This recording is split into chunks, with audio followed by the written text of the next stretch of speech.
পরিত্যাজ্য। এরপরে প্রশ্ন হলো, ভুলে কারো গীবত করে ফেললে করণীয় কি? আপনি যদি কারোর গীবত করে ফেলেন, কারোর পেছনে সমালোচনা করে ফেলেন, এটা অন্যায়, বান্দার হক নষ্ট করলেন, তাহলে কি করবেন? এই গীবতের কাফফারা বা ক্ষতিপূরণ হিসাবে আপনি 4টি কাজ করবেন। নাম্বার 1, আল্লাহর কাছে মাপ চাইবেন। আল্লাহ, আমি গীবত করে ফেলেছি। গীবত করা কি হালাল না হারাম? একটু আগে আপনারা গীবত সম্পর্কে আলোচনা শুনছেন, ওয়াজ শুনেছেন। গীবত করা কিরকম হারাম? আপন ভাই মারা গেলে তার গোশত কামড়ে খাওয়া, রান্না করে খাওয়া, তার গোশত খাওয়াটা যেরকম অপরাধ, গীবতটা সেই রকম অপরাধ। কত ডেঞ্জারাস অপরাধ চিন্তা করেন। এই রকম অপরাধ আপনি করে ফেলেছেন, এটা যখনই আপনি আঁচ করবেন যে আমি এত গীবত করে ফেলেছি, সাথে সাথে আল্লাহর কাছে 1 নম্বর কাজ হলো মাপ চাইবেন। কি চাইবেন?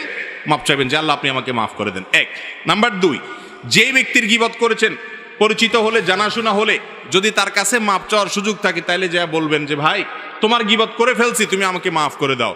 আর যদি মাপ চাইতে গেলে বরং আরো ভেজাল বাড়ে, বলে যে কি